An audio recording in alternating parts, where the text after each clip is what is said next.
Today, I wanted to talk about the social media platform Twitter and their indirect contribution to the spreading of lies and misinformation on the internet. Being a form of verbal exchange, this spread of information is expected and, quite frankly, required for their platform to have value. But the issue here isn't that people are talking. The freedom of speech dictates, we can share whatever opinion we have without fear of censorship or restraint.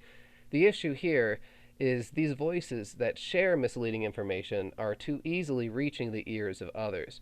As Sacha Baron Cohen succinctly said, freedom of speech is not freedom of reach, which means it is one thing to be able to use a platform and another to have your views amplified to reach a vast audience, including any targeted victims. The problem with Twitter is it is used as a vehicle for spreading lies at a larger rate than it does truth, putting anyone who truly trusts and relies on this platform for valid information in jeopardy. These loyal users are more likely to base their opinions or decisions on proven misinformation, which could or should be considered a detriment in the world of communication. Truths that deserve an audience will be buried beneath lies that cause a spectacle. Now, to validate the claim that Twitter has a problem with misinformation, let's take a look at a journal labeled Science.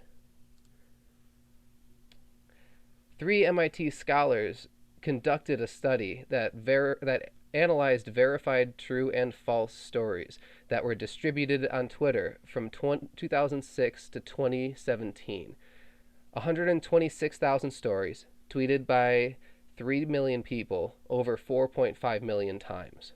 Now, for a story to make it into this data set, its validity was first vetted by 6 independent fact-checking organizations. Their objective was to determine how much false information was on Twitter, how much exposure it gets, and how likely it is to spread. And they define news as any story or claim with an assertion in it, and a rumor as the social phenomena of news, story, or claim spreading or diffusing through the Twitter network. So what they found was, let me look it up here.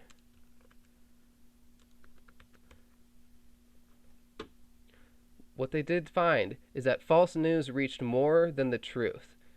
The top 1% of false news cascades diffused between 1,000 and 100,000 people. Right here. Whereas the truth rarely diffused more than 1,000 people. Falsehood diffused significantly farther, faster, deeper, and more broadly.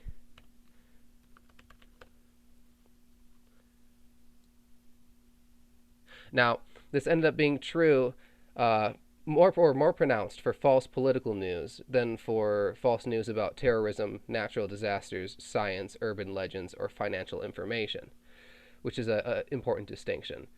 And false news stories are 70% more likely to be retweeted than true stories. And the last statistic here that would be interesting to read, it took, there we go. It took the truth about 6 times as long as falsehood to reach 1,500 people, which I can even pull up here. It's going to be this chart with F. So you can see the red line represents false news, and then the green line is truth. Now, the x-axis here is the amount of unique users, while the y-axis is time. And you can see that there is a lot more volatility for the false news potential to reaching a significantly larger portion of people. So false rumors were typically met with replies expressing surprise or disgust, while true stories typically had responses expressing sadness, anticipation, joy, or trust.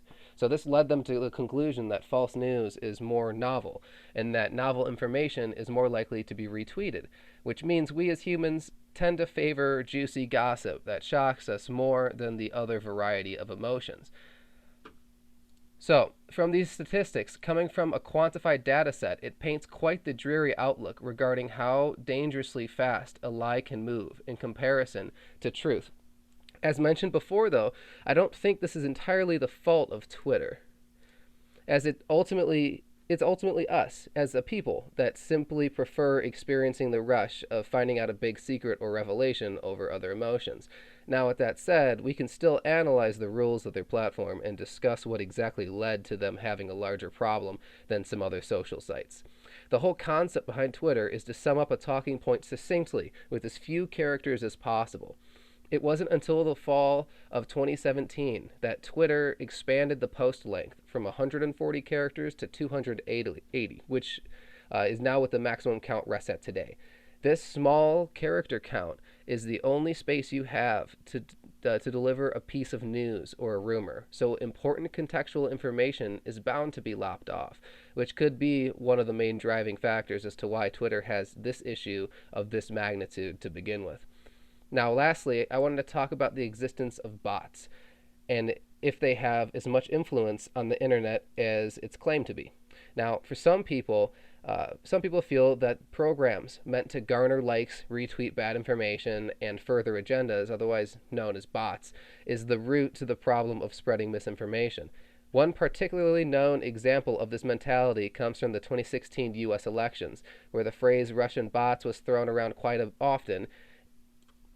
It's thrown around quite often in the form of an insinuation that there is a power within the structural frame of social media taking advantage of this digital communication platform to warp the minds of others.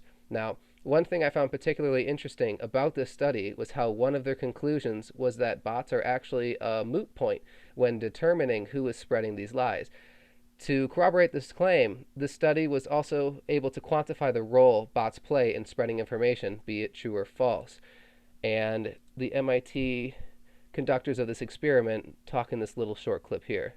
Again, after the 2016 election, there's been a lot of attention paid to the possible effect bots played on spread of misinformation. And I think this is my personal take that it's being exaggerated. And I think this work somewhat points to that. And I think our attention is being focused on something that might not be as big of a problem as people think it is. Or at least the problem is, and the situation is more complicated, and looking for the problem when there's actually a complex of problems is the right way to think about it.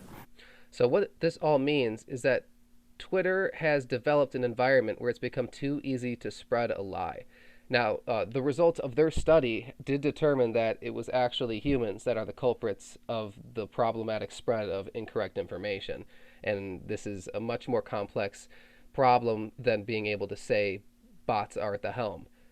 And since human brains tend to prefer novel stories, and the way in which information is presented on Twitter encouraging more misleading approaches due to having their signature less space to deliver news, it presents a scenario where fooling or misleading the average person becomes too easy, which can have a detrimental consequence to how people think and make opinions on subjects that deserve more sensitivity and attention.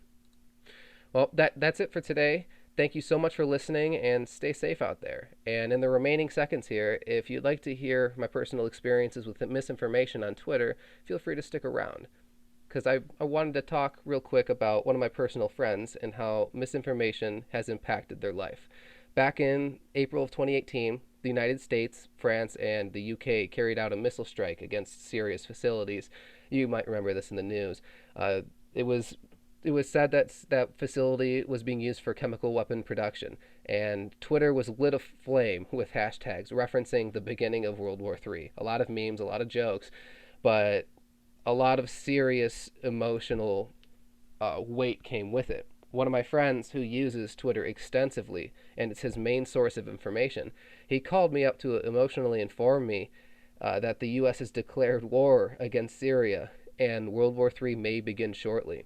I asked him where he got this information from, and he told me Twitter. Several tweets and a video of the live news had comments filled with pathos and unvetted claims, which launched the social media users into a concerned frenzy. On a lighter note, my friend experienced misinformation once again by contacting me earlier last month to inform me that Ticketmaster is going to be refusing to give refunds to concert tickets purchased on their platform, even if they're canceled due to the coronavirus. He had once fallen again victim to misinformation due to how easy it is to be confronted with an incorrect interpretation of what something that was said or done, as the whole concept behind Twitter, again, is to sum up a talking point with as few characters as possible.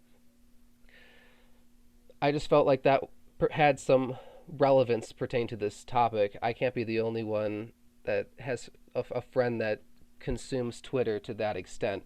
I believe there's a statistic in Canada where 50% of internet users have Twitter accounts.